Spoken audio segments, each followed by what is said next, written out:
Prezados associados da Cravil, comunidade em geral, né, que atua junto com a Cravil na região aí do Médio e Alto Vale do Itajaí, para mim é um prazer, né, estar aqui de novo, né, em condições de fazer uma conversa com vocês, né, e o Sr. Raro nos fez um desafio para falar um pouquinho sobre as tendências gerais, né, em relação ao pós-Covid e também quais seriam os desafios para as cooperativas, né, nos próximos anos, dadas as diversas mudanças e de cenário que houve em vários aspectos, né, da macroeconomia, da microeconomia, etc. Bom, em primeiro lugar, né, nós temos que ver que nós ainda estamos numa pandemia, quer dizer, não há nenhuma luz no fim do túnel, aí, vamos dizer assim, tão forte ainda que a gente possa dizer que daqui 6 meses, 1 ano, 2 anos, ela vai estar controlada. Pelo que a gente tem visto pelas notícias gerais, né, é provável que ainda continue, pelo menos por algum tempo, né, nessa incerteza, né, do que vai ser feito, né, para controlar essa crise sanitária mundial. Né. Mas, de qualquer forma, nós temos que continuar nosso dia a dia. Assim como a pandemia trouxe problemas de vários tipos, né, para vários países, para as pessoas, para empregos, para a economia de forma geral, para a política, etc., também trouxe alguns aspectos interessantes, né, que, sob o ponto de vista, vamos dizer, se é que tem algo positivo, né, mas ela trouxe alguns aspectos interessantes. Um deles é que, em primeiro lugar, assim, queria colocar que nunca, vamos dizer assim, a produção de alimentos foi tão valorizada na história. Talvez tenha sido valorizada em outros períodos de crise mundial, mas nesse momento, por exemplo, nesse último ano, se percebeu o quanto, né, que o papel importantíssimo, né, que a produção de alimentos tem no mundo para efeito de manter a segurança alimentar, né, de vários países. Vocês imaginem a China e a Índia, com mais de 1 bilhão de habitantes cada um, dentro de uma pandemia dessa, com dificuldades de abastecer sua população de alimentos, quer dizer, pode se transformar num caos muito rapidamente. E nesse ponto, né, então, de certa forma, o agronegócio, a agricultura, a pecuária, sai bastante fortalecida da pandemia porque elevou o valor dessa atividade diante do cenário econômico como um todo. Que até então a gente ouvia falar muito, por exemplo, a parte de tecnologia, informática, desenvolvimento vertiginoso, né, dessas novas ciências, vamos dizer assim, que estão dando amparo ao desenvolvimento mundial, né? Mas o alimento ficou sendo um segundo plano, parece que é tão natural de chegar aí na hora do almoço, pegar um prato, comer um arroz, um feijão, uma carne, uma coisa normal. De repente, isso tudo ficou mais importante do que um celular, do que um aparelho qualquer aí de alta tecnologia, e, de certa forma, isso favorece muito, né, a toda a classe produtora, né, todos os associados à cooperativa, que são produtores rurais, no sentido de valorizar a atividade. Então, a gente tem assim, algumas tendências que vêm muito desse ponto, quer dizer, muitos aspectos que antes eram relegados ao segundo plano, né, sempre a agricultura, a pecuária, era o primopóvio da economia, em função de que os serviços, a indústria, o comércio sempre eram as locomotivas, né, que carregam a formação do PIB em quase todos os países do mundo, e de repente a agricultura, mesmo com uma participação muito pequena na formação do produto interno dos países, tomou uma importância fundamental nesse momento. Bom, então nós vamos falar um pouquinho primeiro sobre as tendências, né, que a gente vê sob o ponto de vista macro, né, nos aspectos econômicos, políticos, legais, tributários, nos aspectos ligados à cultura, demografia e tecnologia, que são alguns dos pontos principais assim, né, na formação de uma ideia macroeconômica, de macro político social, do que vai acontecer. Bom, o primeiro fator, né, que a gente percebe assim, que é uma tendência que está se mantendo e pós-pandemia deve se manter também, é uma mudança no patamar de preços. Quer dizer, a gente percebe que exatamente essa importância que os alimentos tomaram, né, gera, logicamente, uma demanda maior, uma busca de todos os países em assegurar, vamos dizer, o abastecimento da sua população, e com isso, né, então nós temos uma consolidação, de certa forma, dessa estrutura de preço, um patamar um pouco mais elevado do que vinha antes. E, de certa forma, também nessa pandemia aconteceu que houve um aumento, vamos dizer, geral dos preços em quase todos os segmentos da agropecuária, do agronegócio.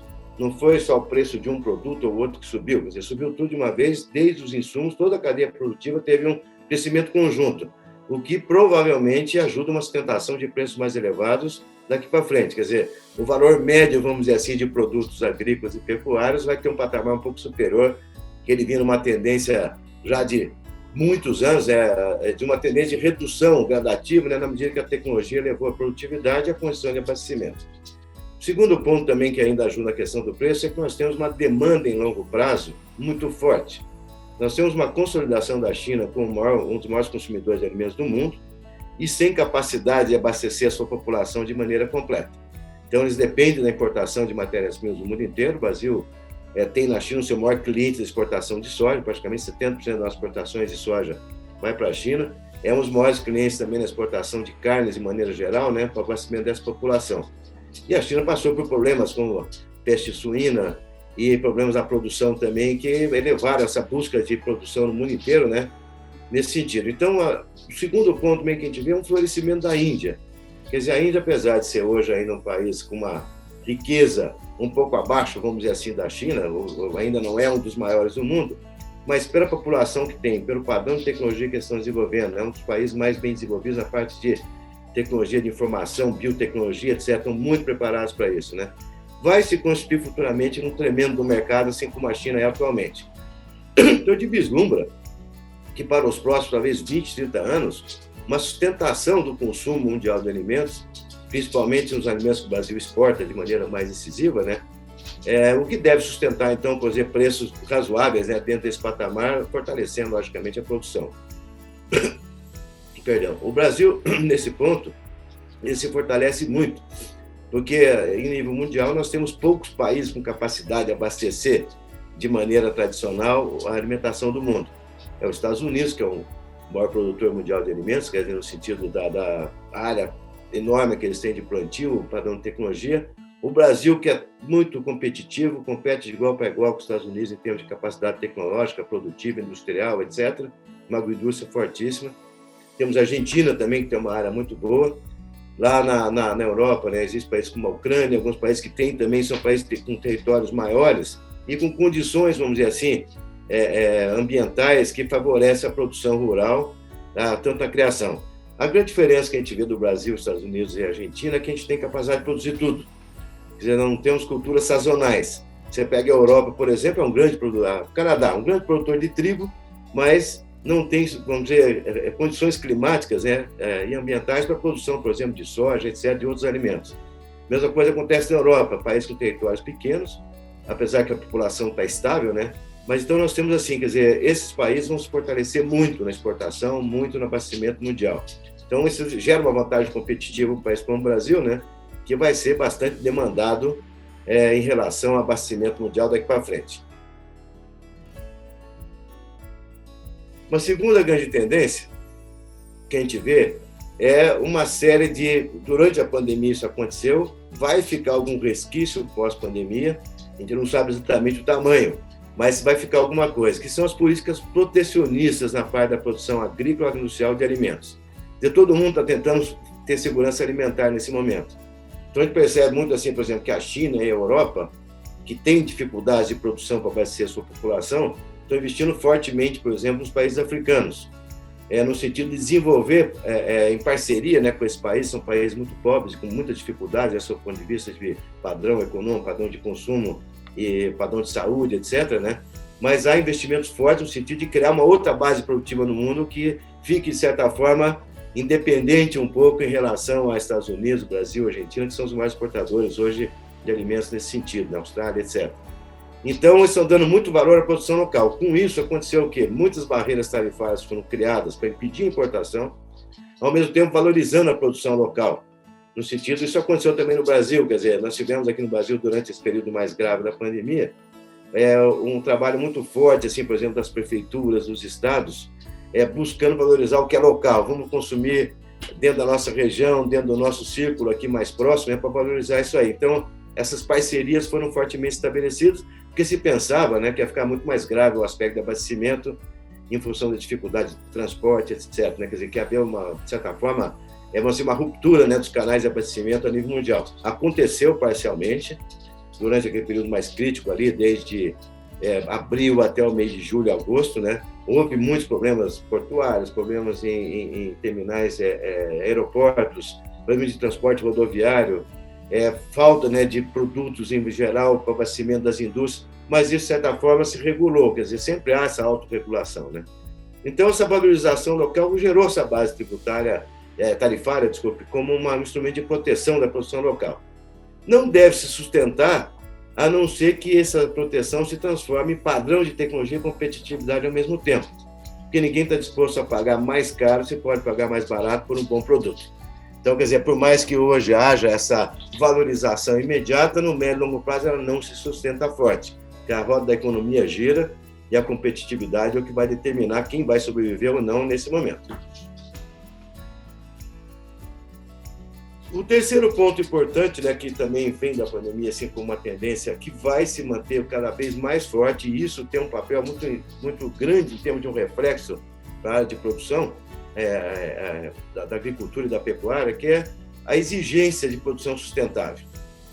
De certa forma, a pandemia também acelerou esse processo, por exemplo, de conscientização em relação às questões ambientais. Quer dizer, nunca se falou tanto em aquecimento global, nunca se falou tanto em desmatamento da Amazônia, nunca se falou tanto em uso, por exemplo, de controlar o uso de agrotóxicos, etc., né? E isso vai exigir cada vez mais, né, uma produção sustentável que vai ser transformada no plano, vamos dizer, do dia a dia em exigências regulatórias de adequação ambiental. Vai crescer muito isso aí, tanto a nível internacional, que já é forte, no Brasil vai crescer muito também, quer dizer, o Brasil já tem um processo regulatório bastante bom nessa área, né?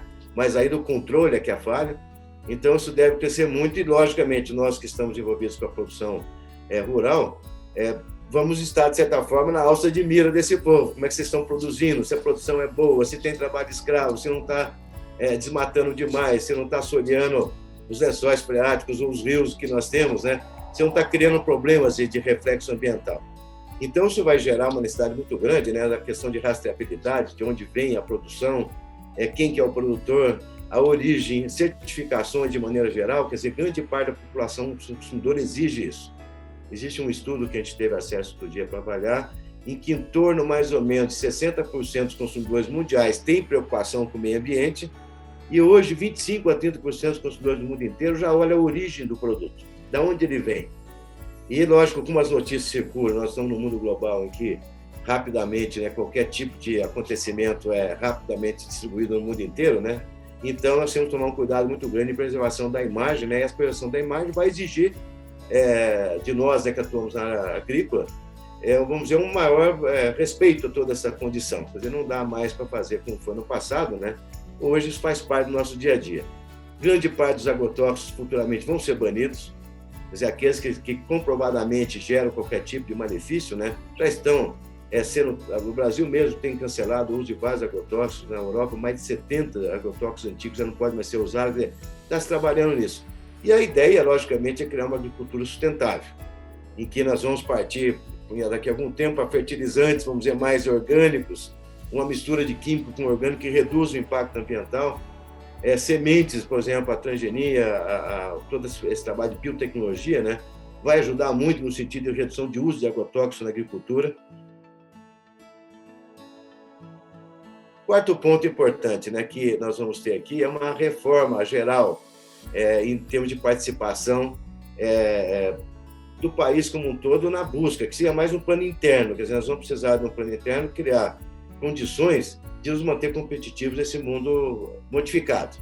Então, quer dizer, o desafio hoje para o nosso governo e para a classe política e também para nós todos é que haja as reformas necessárias na parte tributária, administrativa, trabalhista e tudo mais, de forma a permitir destravar um pouquinho os aspectos da economia brasileira. Porque se de um lado nós somos talvez o país mais promissor em termos de produção mundial de alimentos e grande competidor no cenário internacional, nós ainda esbarramos nos aspectos internos, que é uma burocracia excessiva, é uma infraestrutura carente, né, para nos auxiliar na competição. Nós somos bons no campo, somos bons na indústria, mas lá na reta final a gente sempre falta um pouco de gasolina para a gente chegar na frente.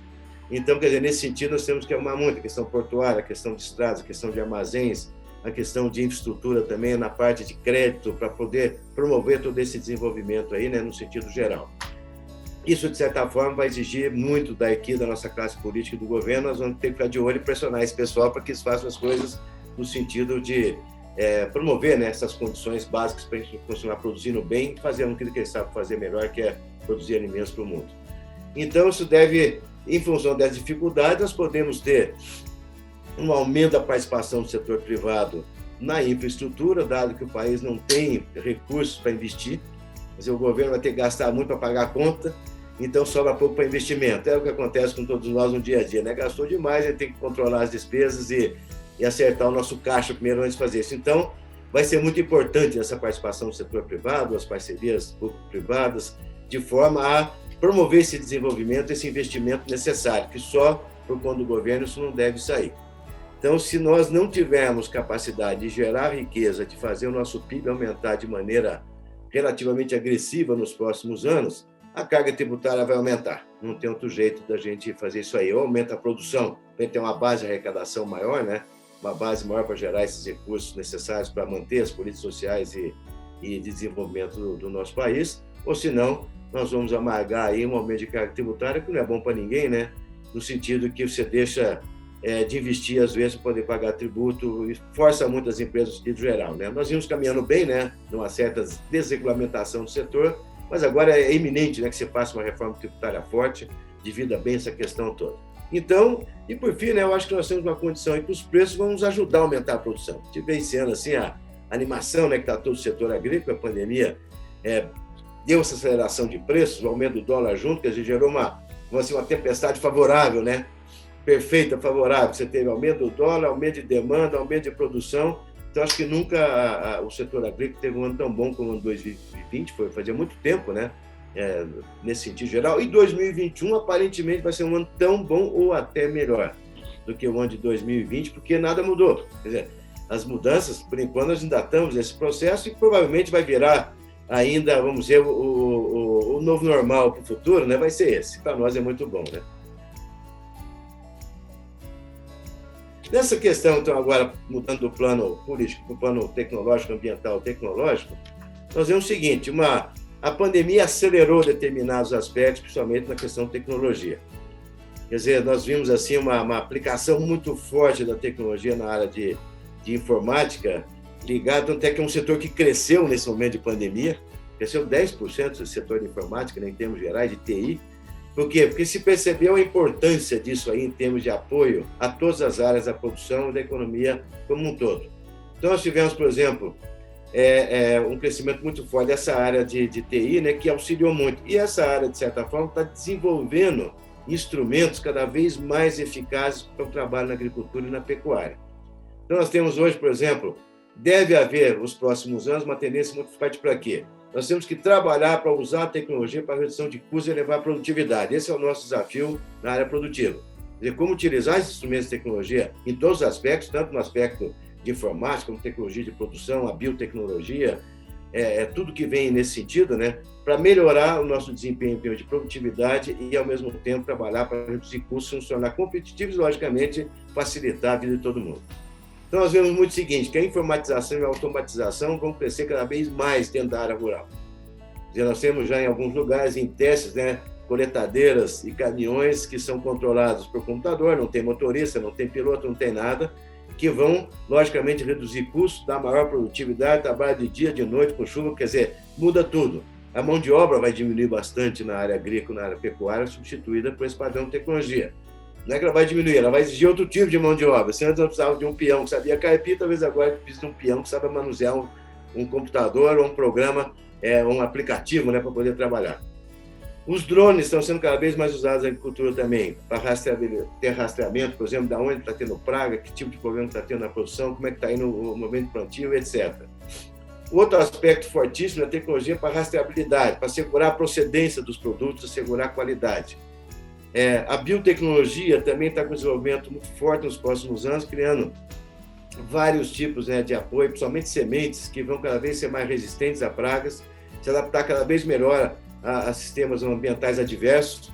Quer dizer, quem diria que há 50 anos atrás nós íamos estar produzindo soja no Mato Grosso, que é uma região de cerrado, onde que lá não dá nada, é um matinho mais ou menos, chove pouco, mas de repente você tem hoje uma maior produtividade, está lá. Quer dizer, o estado maior produtor do Brasil hoje, né, na área de grãos, está lá. Então, isso vai ajudar a reduzir o uso de agrotóxicos, o uso de fertilizantes e uma maior produtividade. O controle de qualidade vai começar a agenda aqui para frente dentro da fazenda. Já é assim, mas vai ficar muito mais forte. Quer dizer, quem está dentro do agronegócio e da agroindústria vai ter que começar a controlar o produto lá na produção, desde o fornecimento de insumos ao produtor, a produção que ele vai realizar na base primária, seja de grãos, de qualquer outro produto alimentar ou de carnes, como esse produto vai chegar até as agroindústrias para poder ser processado, como é que ele vai até o porto, como é que ele vai ser exportado, como é que vai ser o controle dele lá para quem vai consumir, seja em outro país ou dentro do nosso mercado interno. Então, isso vai ser uma cadeia forte, quer dizer, é um desafio muito grande para as cooperativas se adaptar para isso, quer dizer, de ter esse controle de qualidade do começo ao fim, para criar vantagens competitivas e, ao mesmo tempo, se adaptar às novas necessidades que o mundo está exigindo. Então, quer dizer, e aquela história, né? Parece que tudo isso aí vai acabar num negocinho chamado celular, em que vai ser o nosso, vamos dizer assim, a nossa secretária, o nosso trabalhador, vai ser o nosso tudo ali, porque basicamente tudo que a gente comentou de tecnologia de informática, você vai controlar tudo pelo celular, já é assim hoje. Nos padrões mais avançados da agricultura, você percebe que às vezes você chega lá, por ali você controla o teu rebanho, você controla a produção, a produtividade, o custo, sabe para onde está indo, ao mesmo tempo você acessa a bolsa, acessa o mercado, acessa a cooperativa, conversa com o técnico, quer dizer, o celular ou os meios de comunicação dessa forma, né? Os individuais vão ter um papel muito forte nisso aí.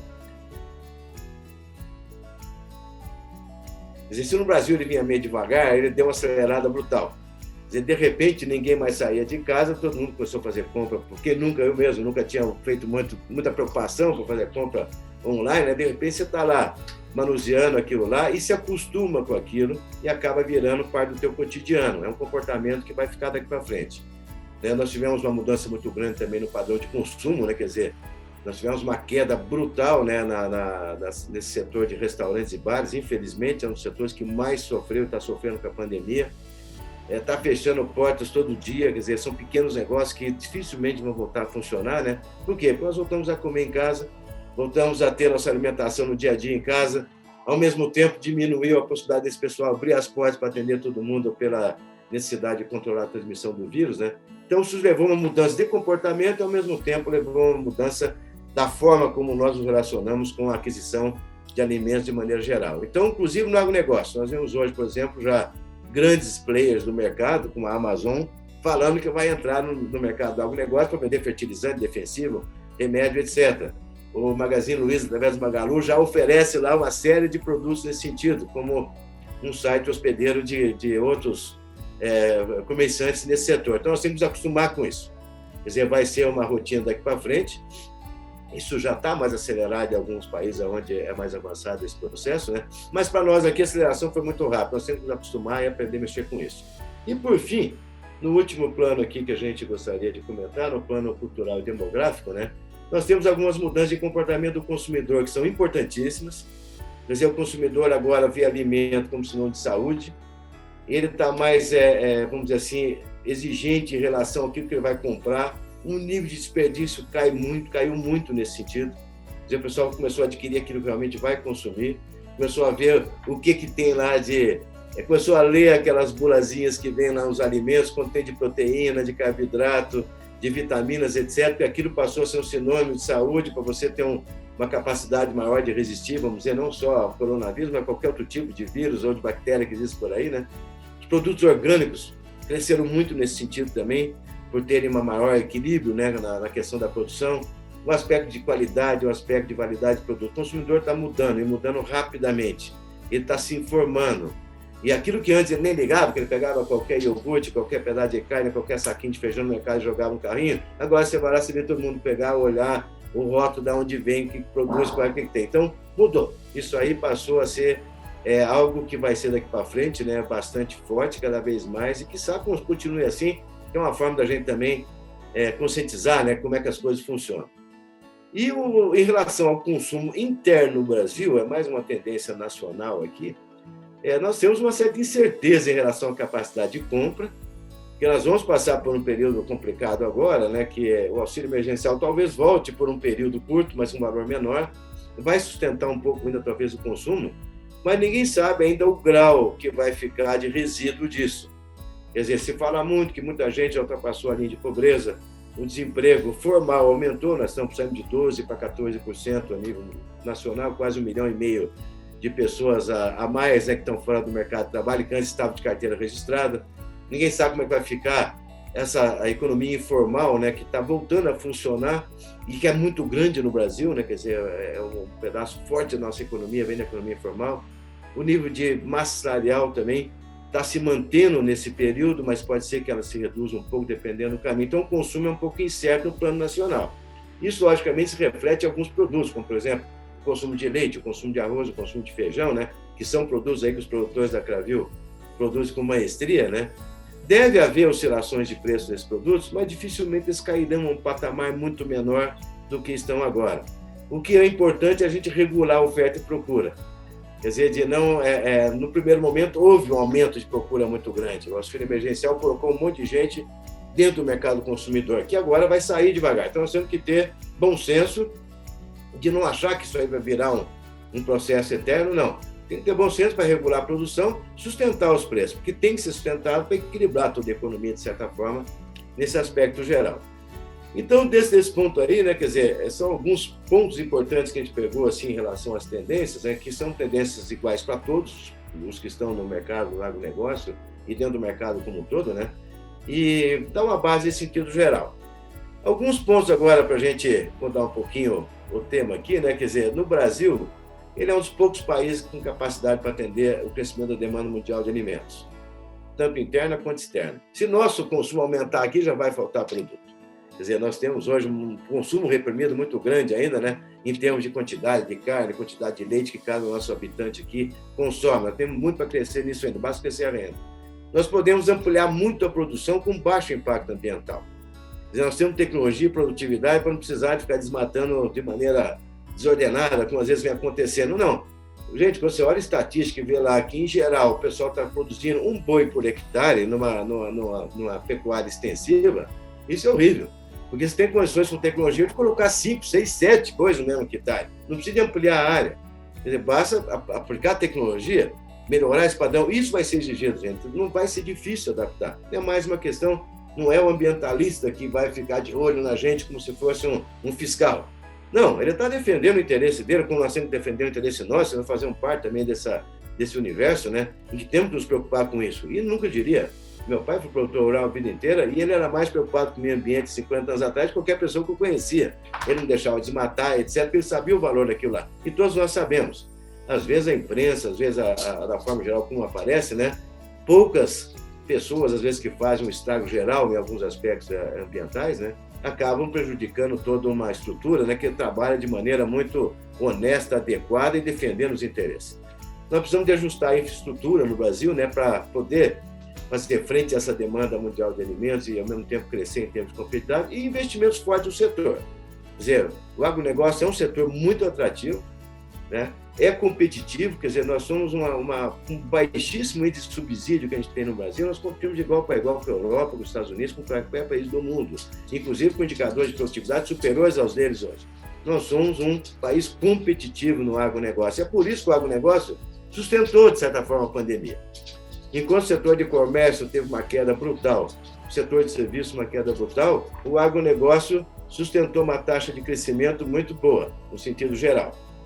Então, nesses aspectos, alguns pontos importantes agora para a gente ver, assim, para a gente fechando a nossa ideia aqui, né, é que nós tivemos, nesse ano de 2020, uma queda do PIB, vai ficar em torno de 4,5% a 5%, a agropecuária cresce de 2% a 3%, o comércio ainda conseguiu reagir, deve ter um crescimento positivo entre 0% e 1%, mas nós tivemos setores do comércio que sofreram muito, por exemplo, a venda de veículos caiu 13%, né? A venda de tecidos, 23%, a área de confecção, que é um setor que emprega muito em Santa Catarina, região aí forte na produção, né, têxtil, tivemos uma queda de 10% no consumo de combustíveis no ano.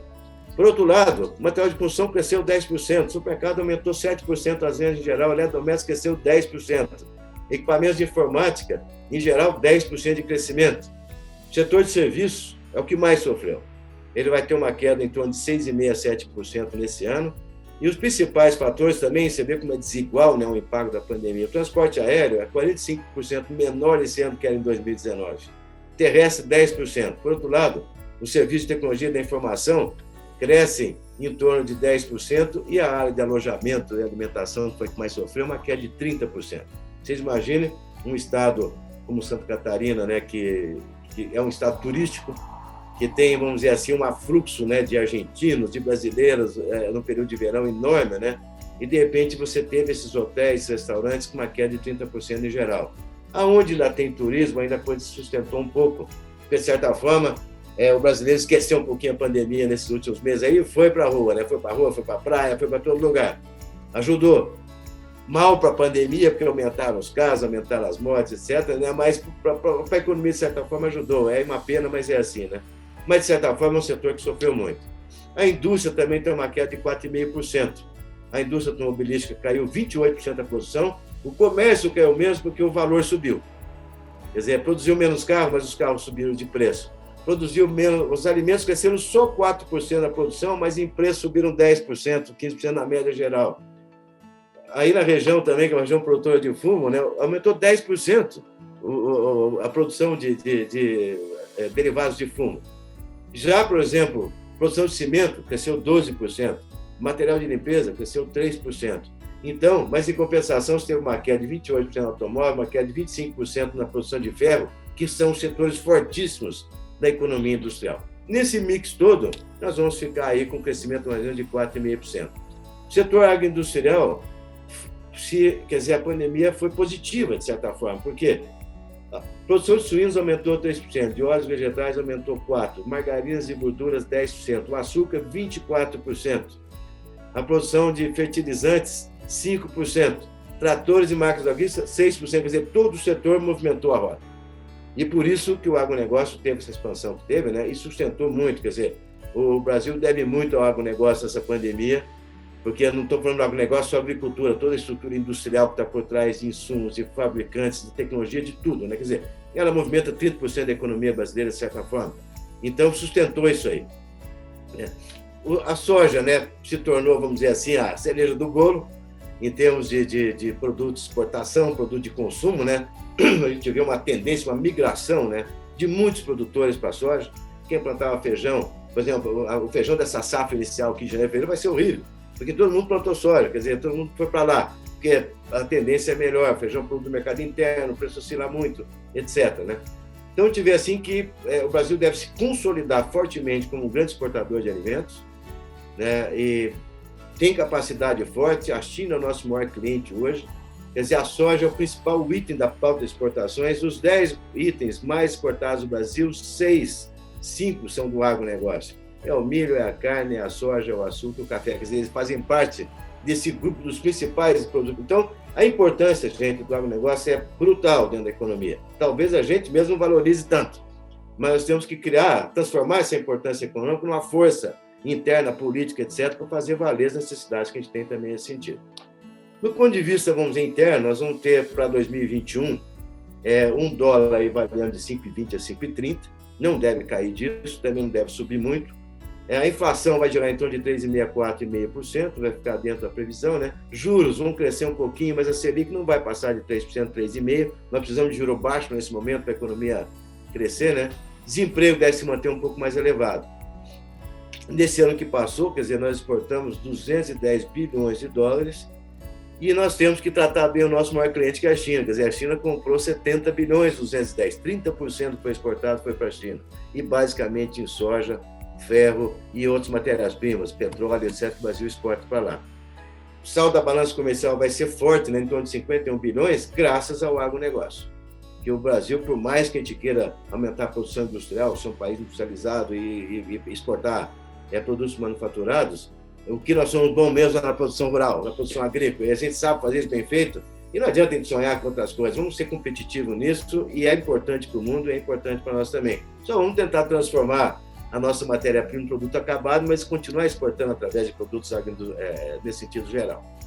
Então, gente, um panorama geral, só para pincelar alguns pontinhos específicos, nós temos, por exemplo, tanto no segmento agrícola como no pecuário, algumas tendências bastante diferenciadas. Por exemplo, na agricultura, deve continuar a demanda.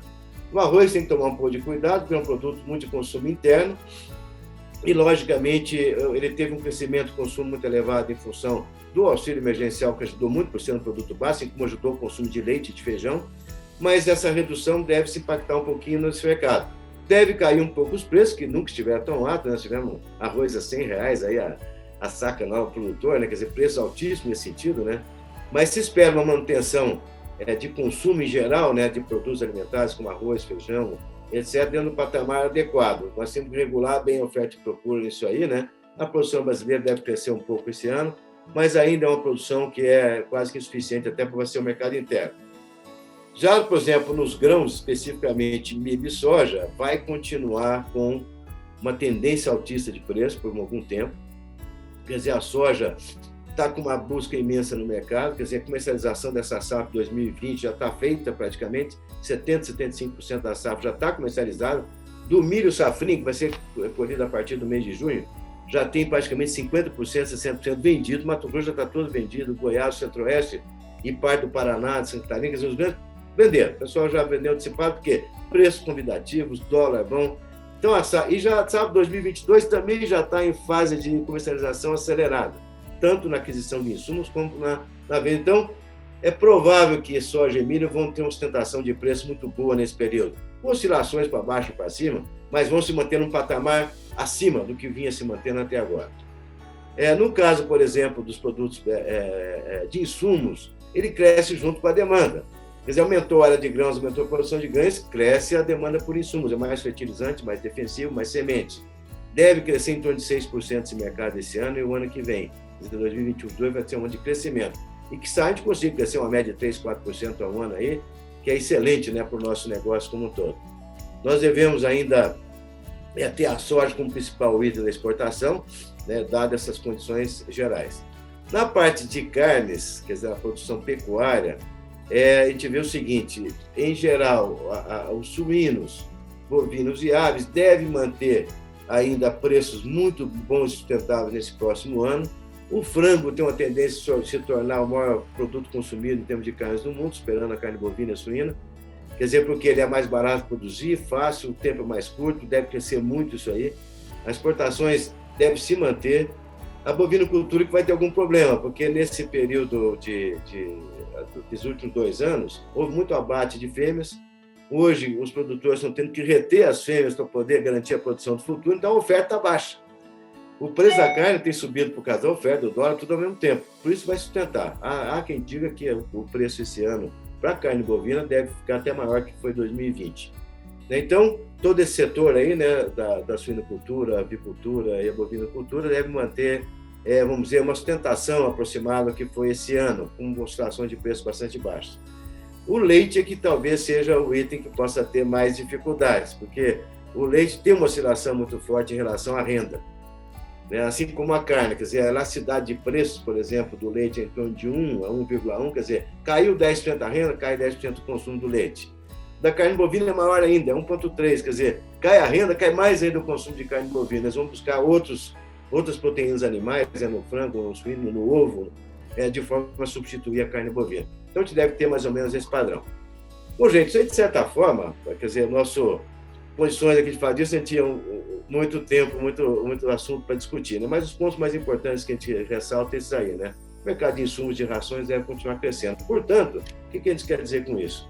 Que nessa área em que a Cravil atua, como cooperativa, né, com o seu conjunto de associados, né, ela tem bastante fatores favoráveis, vamos dizer assim, de tendências que podem gerar boas oportunidades estão gerando ótimas oportunidades de desenvolvimento das cooperativas, de crescimento, etc. E isso vai exigir da gente, quer dizer, que a gente supere alguns desafios. Então, para concluir essa nossa apresentação, essa palestra para a Cravil e para os seus produtores rurais em geral e as famílias associadas, nós vimos o seguinte, que as cooperativas, a própria Cravil como uma cooperativa, ela tem, junto com os seus associados, alguns desafios importantíssimos para enfrentar. O primeiro, aquele panorama que a gente apresentou no plano internacional, nacional, etc., o primeiro desafio é se adequar a essas tendências, é se adaptar a elas. Não adianta a gente negar a tendência, negar que agora o consumidor está exigindo mais, ele não sabe analisar a qualidade, não importa. Quem define a qualidade é quem compra, não é quem vende. Quer dizer, eu posso achar uma coisa muito boa e pago por ela. Você pode não achar, não paga. Quer dizer, nós é que definimos isso. Então, nós temos que aprender com isso. E a gente sabe que nós produzimos muito bem, mas às vezes nós temos que atender à exigência do consumidor, como ele vê essa produção. A exigência legal, a exigência comportamental, a exigência de distribuição, a apresentação do produto, tudo isso vai mudar. Esse consumo de alimentos mais em casa do que no restaurante alterou muita coisa. Quer dizer, porque de repente, gente que fazia muitos anos que não almoçava com a família, ficou em home office. De repente ele começou a ver diferente o gosto das coisas, como é que prepara isso, como é que prepara aquilo, virou meio que cozinheiro junto, uma série de coisas assim. Então isso mudou o comportamento. As pessoas passaram a ter outra coisa. Segundo ponto, nós vamos ter que investir, as cooperativas terão que investir muito em dar sustentabilidade à sua cadeia de produção. Desde lá da porteira dentro até casa dentro para o consumidor final do produto que a gente estiver produzindo. Então, essa sustentabilidade vai ter que ser, vamos dizer assim, talvez a maior exigência do ponto de vista de estruturação das cooperativas. É dar esse contorno para manter um padrão em todos os itens da cadeia, ser competitivo em tudo. Não adianta nós produzirmos muito bem na lavoura e ter uma indústria que não garante a qualidade do que a gente produziu. Ou ter uma excelente indústria e ver uma matéria-prima de baixíssima qualidade para a gente trabalhar nessa agroindústria. Gente, tem que regular tudo, a sustentabilidade é tudo agora. Outra questão, os cooperativas vão ter que investir bastante em infraestrutura. Em armazéns que a produção vai crescer, na qualidade da produção, em transportes, na parte de informatização, automação e robotização, tanto na sua questão interna, como na questão das propriedades rurais. Quer dizer, ajudar o produtor nisso. Não podemos ter medo de tecnologia, gente. Tecnologia é um parceiro, não é um inimigo. Quer dizer, então, a gente tem que mudar isso aí. Quer dizer, tem que pegar essa visão e correr atrás. Muita gente pergunta, como é que vão ficar os velhos associados e os novos associados? Gente, é tudo produtor. Todos nós sabemos que nós temos que produzir bem. Não interessa se eu tenho 70 anos ou 20 anos. O que importa é produtividade, produção e qualidade, isso nós sabemos fazer, não é a idade que diferencia. Talvez eu fique meio assim, puxa vida, tem que fazer tudo no celular, é tão bom quando eu conversava. A gente se adapta, a gente vai. A gente vê que isso aí mudou muito, né, no sentido geral. Então, quer dizer, investimento em recursos humanos, como preparar a equipe interna, preparar os colaboradores, os talentos da cooperativa e também todos os produtores, desenvolvimento de recursos humanos nas propriedades rurais, para fazer frente a essas questões todas. E tudo isso, gente, vai estar visando o quê? Reduzir custo de um lado, melhorar a produtividade do outro, para gerar aquilo que a gente sempre quer, que é resultado no final. Ter lucro na nossa atividade, ter resultado. Outra questão, vamos não ter que adaptar as demandas de mercado. E as cooperativas diversificadas, como é o caso da Cravil, por exemplo, tem desafios um pouquinho maiores, porque ela tem que manter competitividade em tudo. Quer dizer, se eu trabalho com arroz, com feijão, com leite, com soja, com milho, quer dizer, eu tenho que ser competitivo em todos os produtos. Então, isso exige da cooperativa estrutura, exige eficiência. O produtor tem que entender bem a lógica da cooperativa para poder se favorecer do que ela traz e também aproveitar isso aí, né? Ação técnica focada em resultados, quer dizer, a área técnica vai ser importantíssima no futuro, né? Como já é hoje, como foi no passado, mas agora toma uma importância muito grande, que exatamente ela vai ter que levar essa capacitação tecnológica empresarial aos produtores. Nós vamos ter que ter produtores empresários daqui para frente, não interessa o tamanho, gente, não é grande, pequeno ou médio, ou mini. Todos têm que ter capacidade empresarial e todos têm que ser competitivos naquilo que produzem.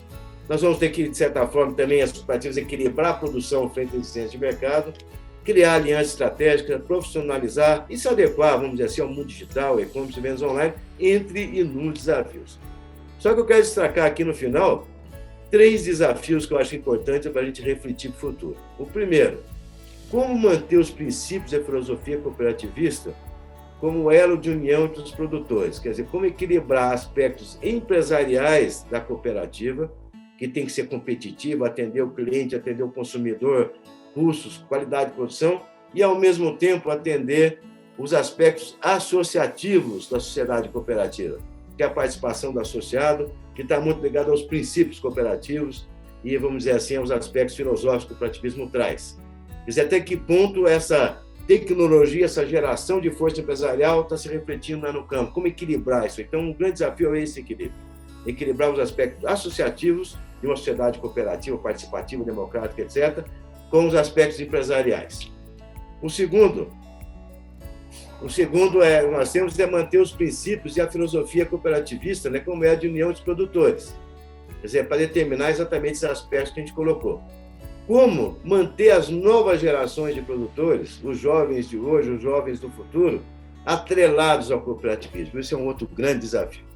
Quer dizer, o avanço da tecnologia, das comunicações, o avanço em geral, trouxe, né, uma necessidade muito grande, né, para as cooperativas de modificação de comportamento dos jovens. Muitos cooperativos que prestam consultoria, às vezes perguntam assim, como fazer para a gente manter o jovem como o pai era? Porque às vezes o pai começou a cooperativa, vamos dizer um caso da Cravil, há 40, 50 anos atrás, por uma necessidade total. Não tinha armazém, não tinha como trazer o insumo, não tinha lugar para colocar a produção, não tinha acesso ao crédito, e a cooperativa virou um meio de desenvolvimento. Então, essa geração participou da construção das cooperativas, para isso nós temos hoje no Brasil na área agrícola, e a Cravil é um expoente desse ponto. Mas agora a nova geração já pegou tudo pronto, quer dizer, não teve sofrimento. O sofrimento deles é diferente. Quer dizer, ele não passou por esse estágio todo de desenvolvimento, de criação de um processo cooperativista. Agora ele pega pronto. E, ao mesmo tempo, ele vem bombardeado com uma sequência de informações, de comunicação, tudo diferente. Ele tem acesso imediato às coisas, tem uma outra visão de mundo. Eu acho, então, que nós temos que trabalhar, porque, no fundo, as necessidades continuam as mesmas. Seja um produtor jovem, está começando a produção agora, quer dizer, está começando a produzir junto com o pai, ou passando a assumir a produção da família, ele é o mesmo produtor, quer dizer, que o pai era, que foi o avô, que foi a família toda. Só que com uma carga de informações e uma carga vamos dizer assim, de comunicação diferenciada, em que ele tenha hoje acesso maior, ele é mais crítico, ele tem capacidade, às vezes, de julgar melhor, ele, às vezes, não aceita tão fácil as coisas como, às vezes, se colocam, como a gente mais velha, às vezes, aceita, que sabe que aquilo é importante. Mas, então, esse é um desafio grande, manter essas novas gerações dentro do cooperativismo. Nesse ponto, né, até eu conheço a Cravil há mais de 35 anos, né, que a gente teve aí, desde os nossos desafios lá de 1990, para recuperar a cooperativa, etc. A gente teve junto aí com o seu Raio naquela época, e a gente vê que a Cravil se preocupa com isso, tem um trabalho muito dinâmico e muito forte com os jovens. Alguns meses atrás, a gente teve a oportunidade de participar num evento de jovens, também fazendo uma palestra, a gente vê que isso ainda é muito vivo ainda. Por outro lado, quer dizer, a cooperativa vai ter também um outro desafio, que é amortecer os impactos dessas mudanças e contribuir para manter competitivo desde o mini até o grande produtor. É um baita desafio, gente, não tem dúvida. Agora, aí, isso tudo recai talvez no maior desafio de todos, que é aonde arrumar capital para tudo isso. Quer dizer, então, o grande desafio que eu vejo para as cooperativas fazer frente a todas essas tendências e aos desafios que ela tem que enfrentar é ter uma estrutura de capital forte, é ter um capital de giro próprio cada vez maior, é ter uma participação econômica muito forte e ativa, quer dizer, é essa capitalização da cooperativa, quer dizer, esse fortalecimento da estrutura empresarial da cooperativa que vai determinar a capacidade dela se manter competitiva e, vamos dizer, contribuindo dentro do mercado como um todo. Então, gente, a minha mensagem final, né, que eu acho que a pandemia assustou, continua assustando, nós temos que nos manter alertas em relação a todos os aspectos de saúde, manter nossa produção com qualidade, ao mesmo tempo com todas as defesas sanitárias necessárias, né? Tentar sobreviver, né, nesse período, vamos dizer, crítico que ainda está passando, nós vamos demorar muito para ter a população toda vacinada e ao mesmo tempo, vamos dizer até que ponto isso vai funcionar, mas eu acho que a gente tem que deixar de ser, vamos dizer assim, muito focado no terrorismo ou nas dificuldades e nas questões assim, e focar naquilo que a gente consegue fazer. Vamos nos proteger o máximo possível, né? Vamos tentar passar por esse processo aí de maneira tranquila, né? Resguardando tudo, tomando todos os cuidados, é lógico, ninguém é Deus, ninguém sabe o que vai acontecer amanhã, mas ao mesmo tempo, gente, continuar trabalhando normal, como sempre foi feito. A área agrícola é uma das poucas áreas que ninguém fala assim, meu pai era produtor de leite, ele fala, dura você acordar 365 dias por ano para tirar leite todos os dias, porque a vaca não tira férias. Ela não vai parar de produzir amanhã, e eu tenho que ir lá tirar. Então, quer dizer, é um trabalho intenso. Para nós não importa se tem ou não tem pandemia, tem que produzir.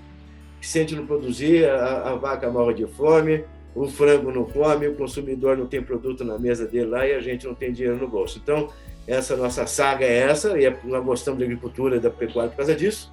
Quem está aí não dá para reclamar, a gente gosta disso, gente. Não adianta ficar reclamando, eu tenho que olhar às 6 horas da manhã. Acorda o dia feliz da vida. Tem para fazer isso aí. Então, gente, minha mensagem é essa aí, eu sou um otimista, sempre fui.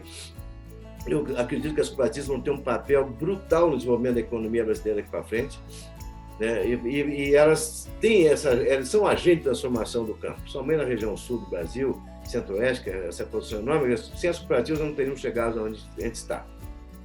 Agradeço aí o convite, né? Quero que todos tenham 2021 excelente, 2022 daqui para frente, né? E espero ter outras oportunidades de estar em contato com vocês. Muito obrigado.